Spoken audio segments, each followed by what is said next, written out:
In this video, we will examine the functions and features of the Fujikura 45S that facilitates efficient low-loss fusion splicing. Additionally, we'll share valuable tips and tricks to enhance your splicing process. If you haven't reviewed the previous videos in our Splicer 101 series, I recommend going back to watch them. This will ensure you have a solid understanding of the fundamentals, enabling you to start off on the right foot. For a more comprehensive introduction to optical fiber, consider checking out AFL's video, Introduction to Fiber Optic Technology. This video will explore the properties of optical fiber, different types of optical fiber, and commonly used terminology in the fiber optic world. As a successor to the widely adopted 41S Plus, the Fujikura 45S maintains the same high standards of performance, durability, and reliability while enhancing various aspects of the splicing experience. A significant innovation is the introduction of the industry-leading dual fiber prep system, which contributes to an impressive 30% reduction in overall splicing cycle time, nearly halving the preparation time.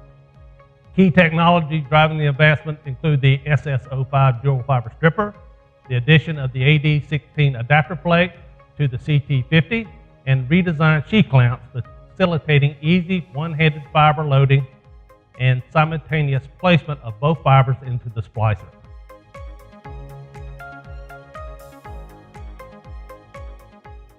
When you open up the 45S case, you'll likely find it similar to mine, which includes the splicer, the CT50 cleaver, and the SS05 stripping tool.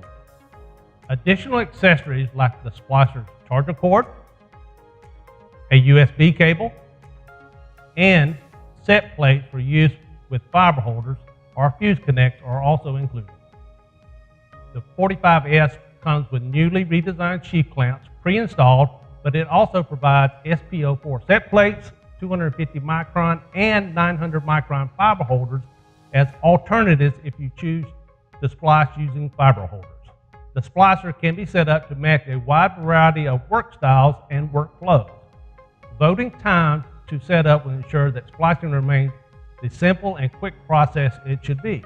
Following proper setup steps allows you to customize the splicer to align with your preferred workflow. Setup begins with determining whether you want to splice using sheet clamps or fiber holders.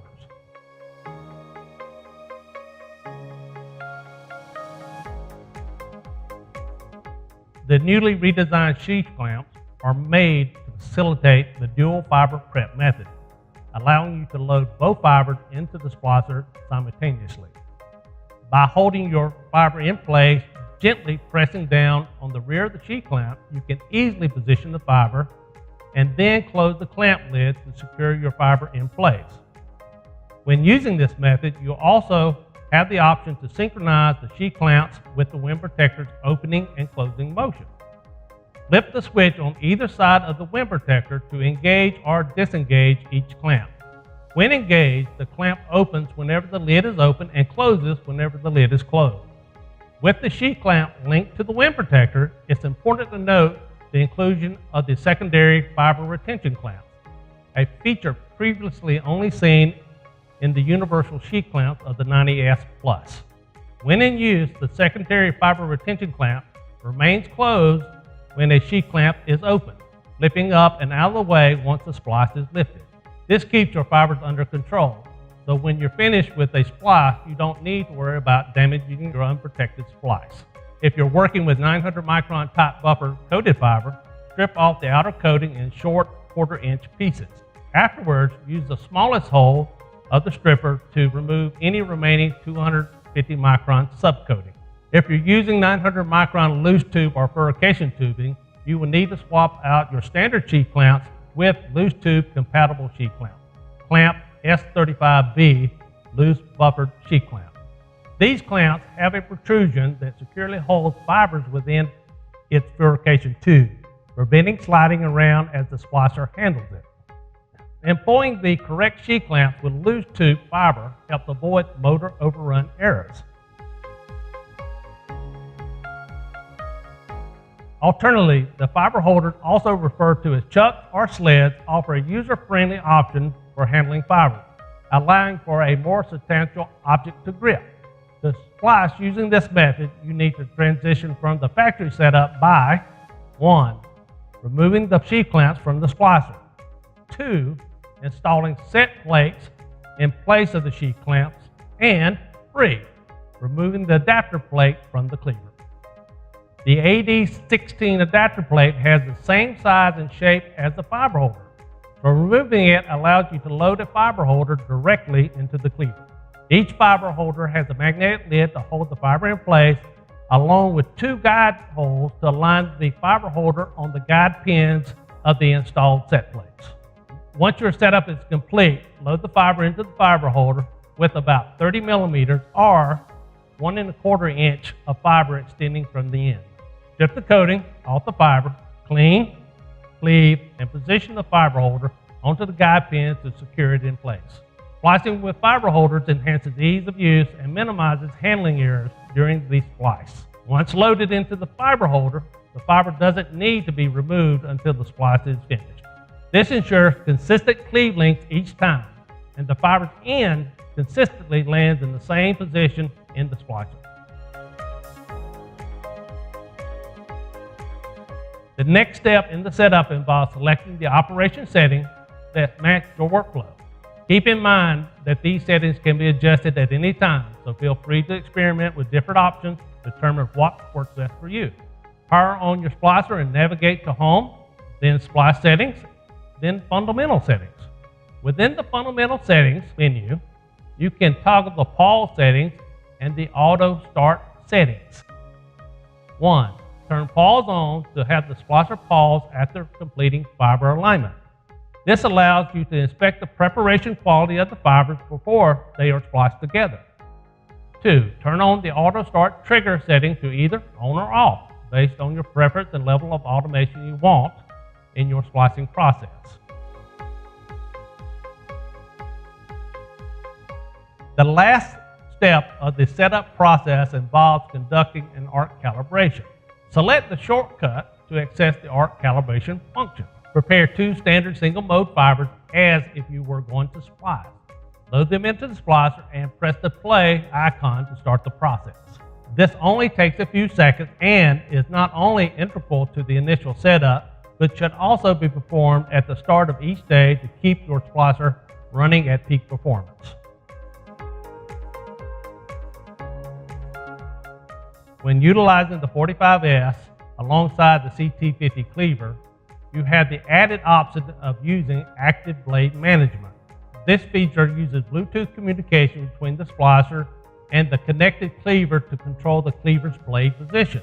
When it detects a certain number of consecutive bad cleaves, the splicer can command the cleaver blade to rotate. Paired with proper cleaver maintenance, this function alleviates the need for manually keeping count of cleaves of each blade position, as the splicer keeps count for you. Navigate to other settings and enable it in the Bluetooth settings menu. Then fine-tune cleaver-specific parameters in the cleaver settings menu. There's also a shortcut to Bluetooth settings on the right-hand side of the home screen along the upper edge. When using this feature, the splicer relies on statistical analysis logic to keep track of cleaves during the dual fiber prep method, since one cleaving action simultaneously cleaves 2 fibers.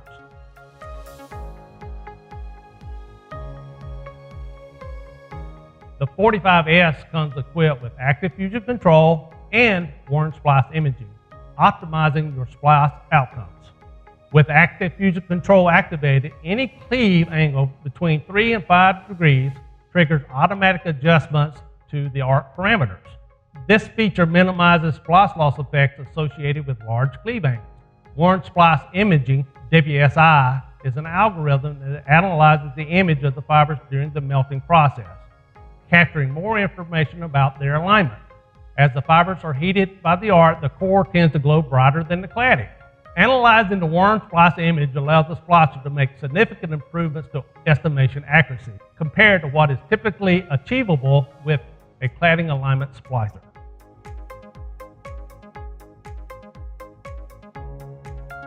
Once your machine is set up, choose a splice mode that corresponds with the fiber type you'll be working with and select the heater mode that corresponds with the shrink sleeves you have. In this case, I'm using 2 standard single mode fibers, so I'll use the SM Auto as my splice mode. Choosing the right splice mode is a crucial factor to successful splicing. Be sure to identify the fiber type you're using and choose the splice mode that corresponds with the fiber at hand. For example, if you're splicing single mode fiber to single mode fiber, you'll likely start with an SM Auto, SM Fast, or SM to SM. Similarly, when splicing multi-mode fiber to itself, you'll likely begin with choices such as MM Auto, MM Fast, or MM to MM. Any splice mode with the word Auto after it will monitor arc power with each splice, making minor adjustments from one splice to the next. This helps maintain accuracy in arc calibration as environmental conditions change throughout the day. It's important to note that this isn't a substitute for daily arc calibrations. Factors like temperature, barometric pressure, and humidity impact the required arc power for precise fiber melting. Since conditions can vary daily, start the day with a quick arc calibration and then use a splice mode ending in auto to keep the initial calibration's accuracy as conditions evolve throughout the day. Splice modes with the fast suffix will assume the correct fiber type is loaded, adopt the most recently calibrated arc power value, and perform the splice in as little time as possible. Splice modes without a suffix after the listed fiber types are categorized as special modes. These modes have an extended parameter list that you can customize for your splice recipe. Choose one of these modes when working with a special fiber type, or if you need to adjust certain parameters. Choosing a heater mode is fairly straightforward. In most cases, single fibers are protected with 60 mm, 40 mm, or fuse connect protection sleeves. However, heating profiles are also available for other types of protection sleeves.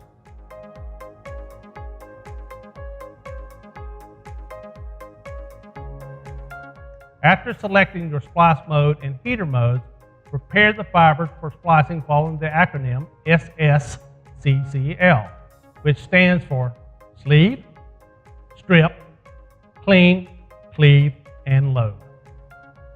Sleeve. Slip a clean protection sleeve over one of the fibers you're about to splice. Strip. Use hand strippers or thermal stripper to remove the protective coating from the fiber. If applicable, load the fiber into the appropriate fiber holder before stripping. Clean. Wipe the exposed glass with a fresh, lint-free cloth moistened with either FCC2 fluid or 99% or greater isopropyl alcohol. Cleave. Load the cleave fiber into the cleaver, fully raise, and gently lower the cleaving arm to cleave the fiber. Remove the fiber from the cleaver before you're returning the cleaver arm to the ready position. Load. Immediately after cleaving, load the fiber directly into the splicer without placing it on any other surfaces. Placing the fiber down anywhere increases the risk of getting dust or dirt on the cleaved end of the fiber and the V-grooves of the splicer. Never clean a fiber after cleaving. It might be counterintuitive, but this will actually deposit more contamination onto the cleaved end of the fiber. Developing good, consistent fiber prep habits would not only be appreciated by your equipment, but will also be reflected in the quality of your splices. Once the fibers are loaded in the splicer, visually confirm the position of the fiber ends. Ideally, they should both land about halfway between the inside edge of the V-grooves and the center line of your electrodes. Close the wind protector. After this stage, depending on your operational settings, the splicer might start automatically, or you may need to press set or play. Unless you activated any of the pause options, the splicer will seamlessly progress through the entire process. You'll see the fibers come together, be inspected by the splicer, and be spliced together. Gently remove the spliced fibers from the splicer and use the positioning feature on top of the heater oven to place the shrink sleeve over the splice. If you're using sheath clamps, there's an additional positioning feature. Grab the fiber opposite the protection sleeve at the edge of the sheath clamp. Grab the protection sleeve side and lift the whole splice out of the machine. Then, Tilt the fiber to center the sleeve over the splice point using your fingers as a positioning stop. After aligning the sleeve, hold tension on the fiber and lower it into the heater oven. Fiber splices have excellent tensile strength, so there's no need to worry about breaking the splice. Hold the splice in the position until the heater element secures the splice protector. Releasing too soon might cause the sleeve to fall beneath the heating element and not shrink correctly. When the heating cycle is finished, lift the protected splice from the oven and allow it to cool off. Be careful as it will be hot, and wait a minute or so before touching it. The splicing and heating functions of the machine operate independently of each other, so you're able to begin the next splice as soon as the heating cycle starts. Now that the splice is finished, take some time to practice with a few more splices, experimenting with different operational settings. Getting to know your equipment is key to future splicing success. The better you know your machine, the easier it will be to recognize issues and keep yourself up and running.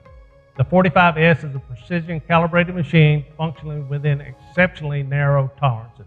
By spending time reading your instruction manual, following recommended procedures, and maintaining regular cleaning and upkeep, your equipment will thank you and the quality of your splices will be clear.